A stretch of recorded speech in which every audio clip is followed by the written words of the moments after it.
IT 프로젝트에 사용되는 문서 총정리. IT 프로젝트에는 많은 문서가 필요합니다.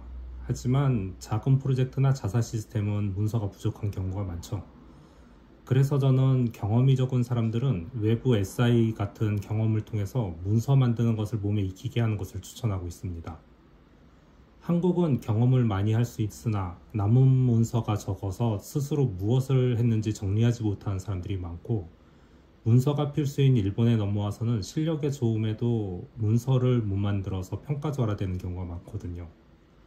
그러면 결국 실력이 있으면서 상류 공정을 뺏기는 경우가 많게 되죠. 항상 프로젝트 또는 사내 기술 문서는 내게 아니라고 지나치지 마시고, 열람 권한이 있는 문서는 모두 보고 스스로 만들어 보는 버릇을 들여야 합니다. 그게 단순히 앉아서 코딩하는 것보다 훨씬 빨리 성장하는 길이거든요. 그래서 개발자 및 IT 엔지니어들이 꼭 봐야 하는 문서를 좀 정리해 봤습니다. ISP 보고서. ISP 보고서는 프로젝트 시작 전에 외부 컨설팅 업체에 이 프로젝트의 정당성, 시장 상황 등의 큰 그림을 볼 수 있어서 프로젝트에 참여한 사람들이 방향을 일치시키는 데 중요한 역할을 합니다. 하지만 ISP 보고서 하나 작성에 수억이나 하기 때문에 보통 10억엔 이상 하는 프로젝트가 아니면 없는 경우가 많습니다.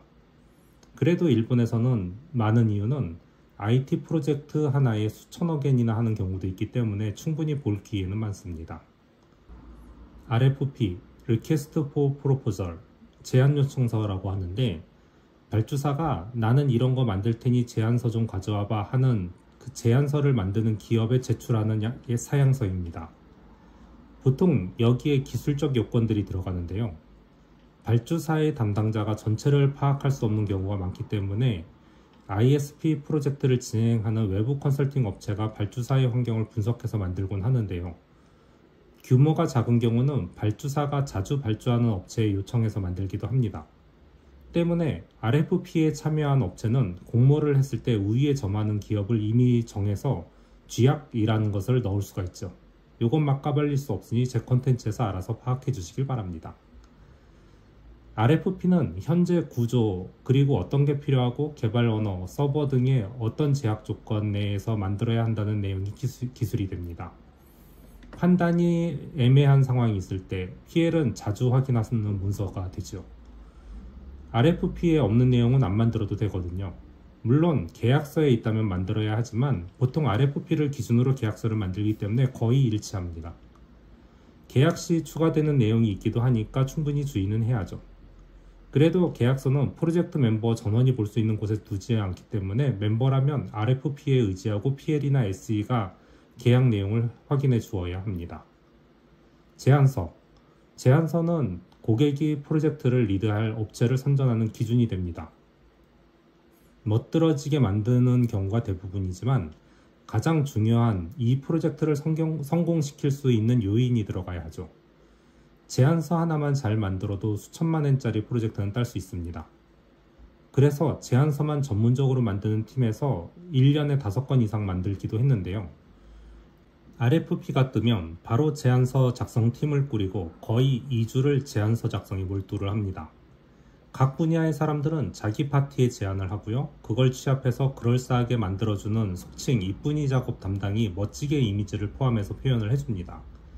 결과물을 보면 이걸 내가 만들었나 할 정도가 되게 굉장히 멋있어지죠. 하지만 대부분 RFP에 참여한 사람들이 프로젝트를 수주하는 경우가 많기 때문에 제안서 작업에 저를 부를 때는 제가 RFP 작업에 참여한 업체인지를 먼저 물어보게 되네요. 아무리 고객과 친밀한 관계에 있다 하더라도 RFP에 참여하지 않았다면 이미 최상위 조직에서 결정한 업체를 번복할 수가 없게 됩니다. 갑질로 유명한 그룹 소속의 H모 정보통신에서 S방송사 제안을 했을 때에는 엄청 하드하게 달렸는데도 떨어졌던 적이 있었는데요.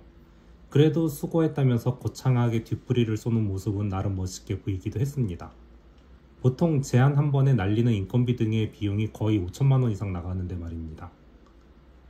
제안서는 SI 원청사가 만들지만 내부 인력만으로는 해결이 안 되는 케이스가 많기 때문에 이렇게 저 같은 사람은 여기저기 제안서를 만들고 그 회사 사람인 척 제안 설명도 하기도 하지요. NDA나 계약서는 기술과 그다지 상관이 없어서 통과를 하겠습니다. 요건정의서. 요건정의서는 계약이 된 시점에 킥오프 미팅이 시작되면서부터 요건정의 담당자가 고객과의 미팅 시마다 나온 이야기 중에서 구현해야 한다고 판단되는 내용을 적는 문서입니다. 알아서 걸으면 안 되고 고객이 말한 모든 내용을 정리하고 그게 요건이다 판단되면 무조건 기재를 해야 합니다. 그 뒤 계약과 무관하다 판단되는 것을 고객과 협상해서 배제를 하지만 그걸 명기를 해두어야 하죠. 배제했다고 해서 문서에서 빼버리면 나중에 논란의 소지가 있기 때문입니다. 요건정의는 아주 세세하고 꼼꼼하게 할 거 안 할 것까지 다 적어 놓아야 하는 중요한 문서인 것이죠. 양식은 크게 필요 없고 그냥 워드 또는 엑셀 문서에 어떤 항목인지 언제 고객과 협의하여 할지 안 할지를 결정했다라는 식으로 표현하면 됩니다. 회의록. 회의록은 당연히 엄청 중요한 문서가 되죠. 회의 시간에 나왔는데 기재가 안 되어 있다면 회람 시 고객이 화를 낼 수도 있고요. 누락된 하지 않기로 한 내용이 그냥 지나가 버리면 할 수밖에 없는 내용이 되기도 하죠. 요건이 바뀐 것을 확인한 고객이 그 시기에 회의록을 달라고 요청하기도 하기 때문에 충분히 주의해서 관리를 해야 합니다. 기본 설계서. 기본 설계서는 PM이 작성하는 게 기본이고요. 경험이 없는 PM인 경우는 외부 PMO를 영입해서 작성시키는 경우도 있습니다. 기본 설계서만 보면 개발을 할 수가 없습니다. 기본 설계서에는 사용한 환경이나 언어는 적혀 있으나 코드에 대한 이야기나 세세한 개발 항목에 대한 내용은 전혀 없지요. 우리는 오피스에 모여서 플루터를 이용하여 클라우드에 이런 식으로 접속하여 이렇게 만들고 조직 구조는 이렇게 해서 이렇게 보안을 지킬 것이다. 같은 개괄적인 내용이 전부라서 뭘 해야 할지 알기는 힘듭니다. 그리고 여기에 기본 사양서가 첨부되지요. 그리고 기본 설계서와 함께 나오는 것이 시스템 구성도나 ERD, 네트워크 물리, 논리 구성 등의 전체 그림이 나오지요. 심지어는 데이터 센터 같은 걸 사용했던 시절에는 데이터 센터의 전력이나 관리 방안까지 개괄적인 내용을 적기도 했습니다. 기본 사양서. 사양서는 다양한 곳에서 작성을 하는데 기본 사양서는 포괄적인 프로젝트에 필요한 항목들이 적혀 있습니다. 기본 설계서의 문장으로 만든 내용을 표 형태로 만들었다 생각하면 되고요. 이 내용들이 PL들에게 전달되면서 이 내용을 기반으로 상세 설계서가 나오게 됩니다. 상세 설계서. 상세 설계서부터가 개발자들이 받아서 직접 개발을 할 수 있는 구조가 나옵니다. 시스템 구성도, 요건정의, 기본 사양서에 있는 기능 목록 등을 보고 그걸 구현할 최소 단위의 프로그램을 하나의 문서로 축약하는 것이 상세 설계서가 되죠. 상세 설계서는 PL이 만드는 게 보통이지만 경험 있는 PG가 있다면 PG에게 넘기기도 합니다. 상세 설계서와 같이 나오는 문서가 IF 사양서, 프로그램 사양서 등이 있습니다. IF 사양서, 인터페이스 사양서라고 하고요. 접속 사양서라고도 합니다. IF 사양서는 외부 시스템과의 접속에 필요한 사양서로 지금 만들고 있는 프로그램을 다른 프로그램이 접속할 때 보고 개발할 수 있게 만들어야 합니다. 때문에 입력, 출력, 에러코드, DFD 등이 있게 되고요. 요즘은 샘플 코드와 같이 만들어서 바로 제공할 수 있게 하는 경향이 있습니다. 프로그램 사양서. 프로그램 사양서는 각 함수나 라이브러리를 언제 어떻게 호출해서 쓰고 있는지 등을 DFD와 함께 함수 단위로 기재하는 표라고 보시면 됩니다. 개발이 완료되고 다른 사람이 이 문서만 보면 이어서 수정이나 추가를 할 수 있어야 하므로 그만큼 상세하게 적어야 합니다. 보통 인수인계라는 것은 이런 문서 목록을 만들어 넘겨주면서 이런 문서들이 뭐 하는 것인지만 설명하는 것인데 말로 이런 문서 내용을 설명하고 있지는 않은지요. 소프트웨어 아키텍처. 소프트웨어 아키텍처도 쉽게 설명하면서 그릴 수 있어야 합니다. 하지만 이게 뭐지 하면서 두리뭉실 하신 분들이 많은 것 같더라고요. 지금 하고 있는 프로젝트를 구성하는 소프트웨어 블록으로 집을 짓는다고 생각하시면 됩니다. 개발 쪽이라면 하드웨어는 몰라도 되기 때문에 대부분 맨 아래를 토대로 OS를 지정합니다. 그래서 OS로 쭉 길게 박스를 만듭시다. 이건 뭔지 모르잖아요. 그래서 추상화, 즉 앱스트랙션 레이어가 됩니다. 그리고 그 위에 사용되는 프레임워크를 올려야죠. DB 등의 독립적인 어플리케이션이나 솔루션도 여기에 올리시면 됩니다. 그 위에 이들을 사용하는 라이브러리나 모듈을 올리고요. 이걸 퍼시스턴스 레이어라고 합니다. 그 위로 개발에 사용되는 서비스 펑션들을 올립니다. 이건 서비스 레이어. 이걸 이용해서 구현되는 기능을 올리고요. 이걸 비즈니스 레이어라고 합니다. 그 기능들을 표현되는 표시 영역을 올립니다. 이게 프레젠테이션 레이어라고 하죠. 마지막으로 외부와 연결되는 API나 기타 외부 기능들을 추가로 원하는 곳에다 적으면 끝. 위치는 보기 쉬운 곳에 적으면 되고요. 그렇게 만들어진 샘플이 여기 이미지에 있습니다. 참 간단하죠?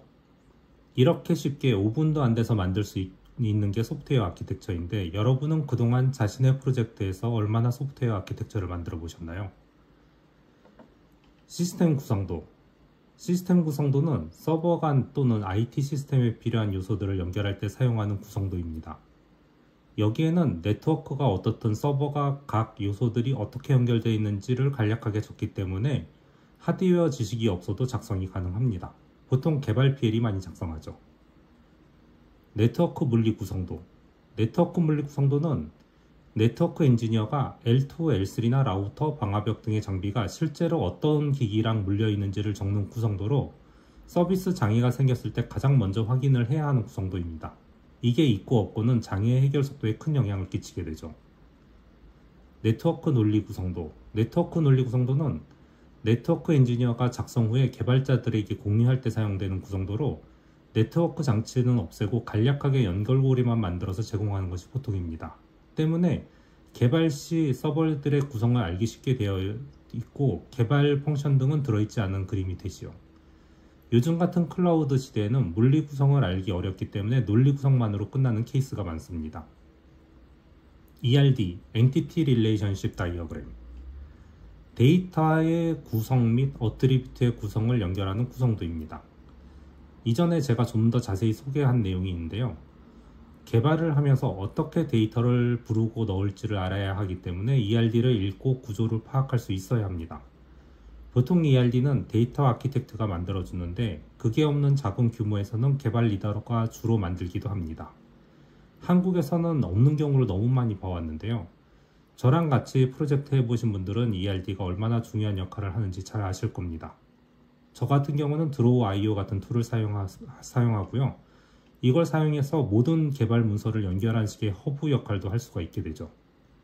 제가 이번에 프로젝트에서 만든 ERD입니다. 일부러 작게 표시한 거니까 확대하실 생각은 마시길 바랍니다. DFD 데이터 플로우 다이어그램. 상세 설계와 함께 나와야 하는 중요한 도식이죠. 각 함수 또는 기능별로 만들어야 하고요. 데이터가 어떻게 흘러서 어디에 저장된다거나 어떻게 편향되고 어느 곳에 보존되는지가 보이는 곳입니다. DFD만 있으면 개발이 아주 빠르고 쉬워지기 때문에 시간이 없다고 안 만드는 것보다 만들고 나서 개발하는 것이 훨씬 시간을 단축하고 나중에 문서를 만들 시간도 절약되므로 만드는 게 버릇이 되어야 하는 도면입니다. 대충 생각나는 대로 좀 훑어봤는데요. 빼먹은 것이 있으면 나중에 보충을 해드리겠습니다. 자신이 지금까지 빼먹고 있던 문서가 있는지, 용도가 잘못된 문서가 있는지 다시 한번 체크가 되는 기회가 되시길 바랍니다. 끝!